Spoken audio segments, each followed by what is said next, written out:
Olá, meus queridos alunos e alunas de Direito Constitucional. Como não pudemos estar juntos nos últimos dias de forma ao vivo, nessa época de pandemia, eu gravo esse vídeo sobre o Supremo Tribunal Federal, sobre noções básicas a respeito do STF, para vocês então.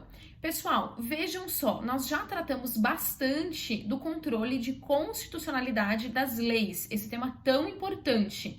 E nós vimos, dentre todas aquelas aulas conceituais, históricas, né, e de classificação, nós vimos que existem duas espécies de controle repressivo, ou seja, aquele feito após a elaboração da lei pelo judiciário.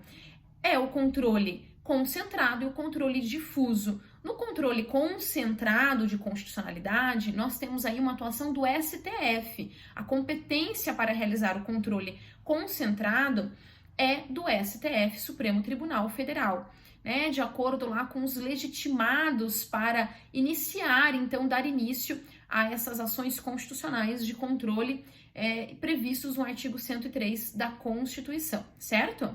E esse controle concentrado tem efeito erga omnes, né? E dentre outros efeitos, efeito vinculante para a administração pública e para o próprio judiciário, por exemplo.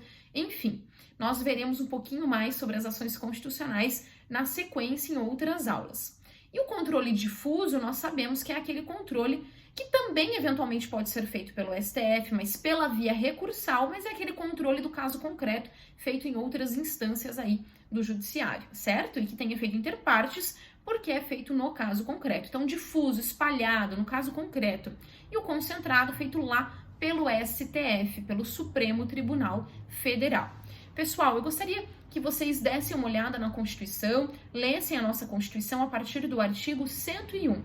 Vejam só, o artigo 101 trata da composição do STF, certo? O Supremo Tribunal Federal compõe-se de 11 ministros, então 11 ministros, escolhidos dentre os cidadãos com mais de 35 anos e menos de 65 anos de idade, com notável saber jurídico e reputação ilibada. Então vejam, pessoal, é bem importante gravar a idade, né, e o número de ministros, como todos nós sabemos, que são 11. E parágrafo único, os ministros do STF serão nomeados pelo presidente da República depois de aprovada a escolha por maioria absoluta, a maioria absoluta do Senado Federal. Isso também é bem importante. Meus queridos, então no artigo 102 da Constituição, já no caput nós temos, compete ao Supremo Tribunal Federal, precipuamente a guarda da Constituição cabendo-lhe.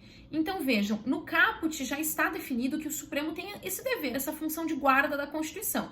Mas isso, como nós vimos já em outras aulas mais críticas em relação ao papel do Supremo, no controle de constitucionalidade, vejam, essa função de guardar a Constituição não é só do Supremo, aqui não diz que ele é o único ator legitimado a realizar a interpretação constitucional e guarda da Constituição.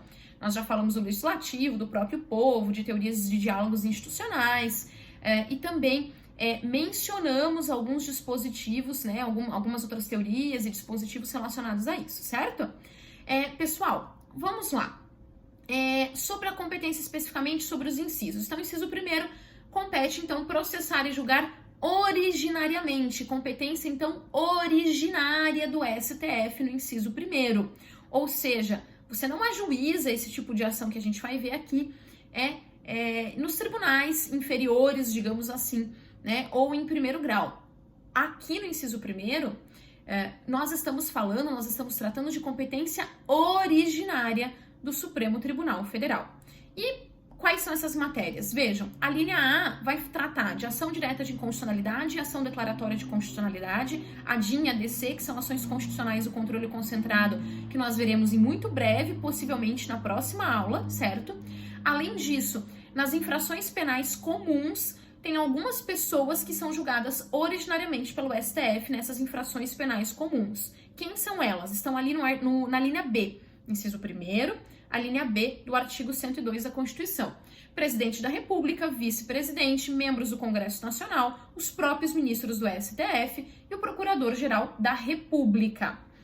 Na linha C, nós temos a previsão de algumas pessoas que são julgadas originariamente pelo STF, tanto em relação a crimes penais, infrações penais comuns, como crimes de responsabilidade. Quem são essas pessoas? Os ministros de Estado e os comandantes da Marinha, do Exército e da Aeronáutica. E além disso, né, pessoal, ressalvado aí o que dispõe lá o 52, inciso 1º, os membros da União e os chefes de missão diplomática de caráter permanente, certo? Na linha D, nós encontramos a competência originária para o julgamento do habeas corpus, sendo paciente qualquer das pessoas referidas nas alíneas anteriores, ou seja, o presidente, todo aquele pessoal referido, então, na linha A e na linha B do artigo, né? E, claro, na C também. Vejam, a linha B, desculpe, pessoal, linha B e C, e não na A, né? Porque a A trata de ADIM e ADC. E vejam, além disso, na própria linha D de dado, também está expresso o mandado de segurança e o habeas data contra os atos do presidente da República, das mesas da Câmara dos Deputados e do Senado Federal, do Tribunal de Contas da União, do Procurador-Geral da República e do próprio Supremo Tribunal Federal.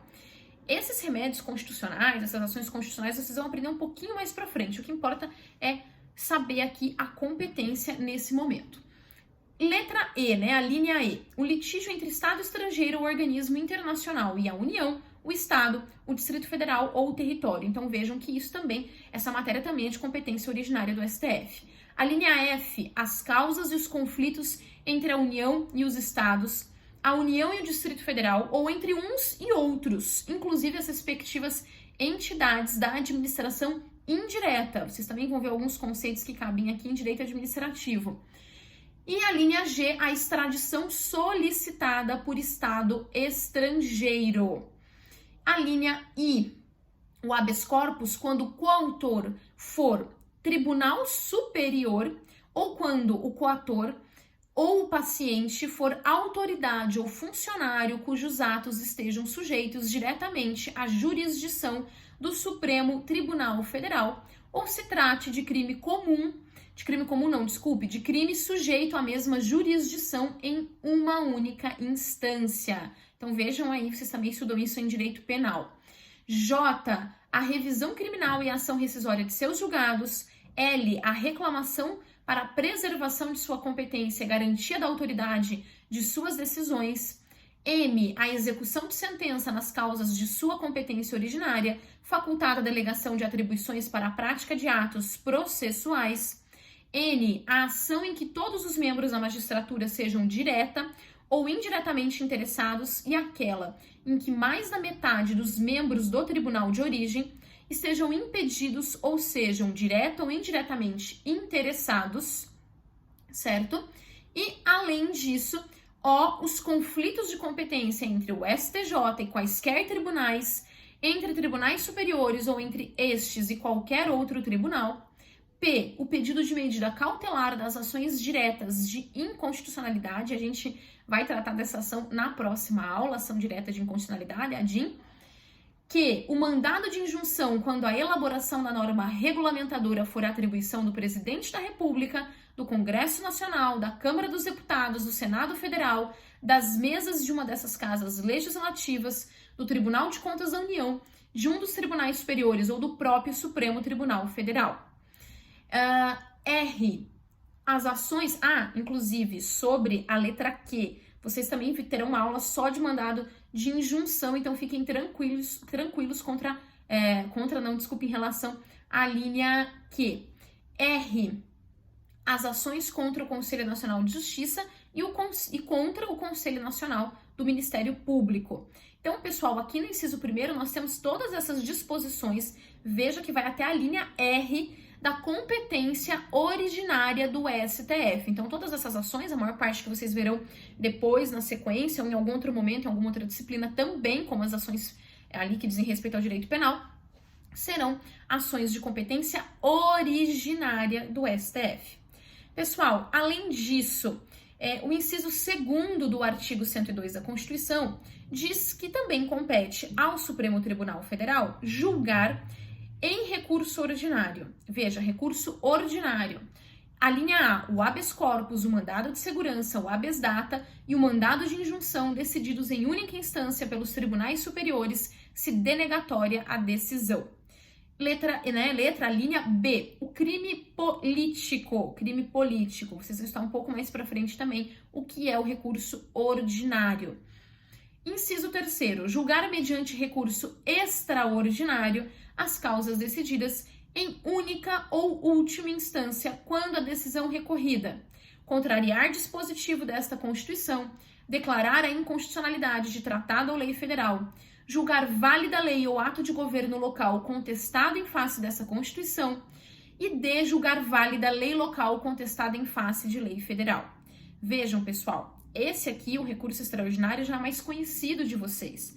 Por quê? Nós chegamos ao STF, né, por meio desse recurso extraordinário, no caso concreto, né, na nossa cadeia recursal, por exemplo, no processo civil, né, quando nós temos uma ação civil, mas que ali tem a discussão de alguma matéria constitucional. Vejam que isso vai chegar até o STF em determinado momento, né? Isso pode chegar ao STF em determinado momento, mas por meio da esfera recursal, da via recursal, por meio do julgamento do recurso extraordinário. Então, depois que a parte, por exemplo, tem um acórdão do Tribunal de Justiça, muito provavelmente a oposição de embargos de declaração também. Após isso, aí sim, né, nós temos aí a possibilidade de interposição tanto de recurso especial para o Superior Tribunal de Justiça, quanto de recurso extraordinário para o Supremo Tribunal Federal. E aqui também está, então, a competência do STF para julgar o recurso extraordinário, certo? Então, num primeiro momento, vem todas aquelas ações que são de competência originária do STF. Num segundo momento, no segundo inciso, nós temos ali a previsão para julgamento, então, de recurso ordinário, que vocês vão ver um pouco mais para frente, e num terceiro momento, a previsão da competência para julgamento de recurso extraordinário, certo? Bom, pessoal, vejam só, o parágrafo 1º vai tratar da arguição de descumprimento de preceito fundamental, tá? A ADPF. A ADPF também será objeto das nossas aulas de ações constitucionais, então aguardem para a gente ver também a ADPF. No parágrafo 2º, né, está disposto o seguinte: as decisões definitivas de mérito proferidas pelo STF nas ações diretas de inconstitucionalidade, nas declaratórias de constitucionalidade, produzirão eficácia contra todos e efeito vinculante relativamente aos demais órgãos do Poder Judiciário e administração pública direta e indireta nas esferas federal, estadual e municipal. Então, vejam aqui, pessoal, que aquela competência originária para julgar, então, no controle concentrado, a ADIM e a ADC, que nós veremos na nossa próxima aula, veja que essa ação, uma vez julgada, ela vai ter efeito erga omnes e efeito vinculante, mas o efeito vinculante é para a administração pública e para o próprio judiciário. A gente não está falando de efeito vinculante para o legislativo aqui, atenção, certo? Até porque essa decisão de declaração de constitucionalidade vai poder ser superada pelo legislativo pela edição de uma emenda constitucional, futuramente, ou até de uma nova lei, certo? Mas aí tem muita discussão pela frente. E esse tipo de discussão também envolve um pouco do tema de diálogos institucionais, diálogo entre poderes, que a gente já conversou um pouco e ainda vai ter oportunidade também de conversar no futuro. Pessoal, além disso, vejam, nós também temos o parágrafo 3º, que vai dizer o seguinte: no recurso extraordinário, o recorrente deverá demonstrar a repercussão geral das questões constitucionais discutidas no caso, nos termos da lei, a fim de que o tribunal examine a admissão do recurso, somente podendo recusá-lo pela manifestação de 2/3 de seus membros.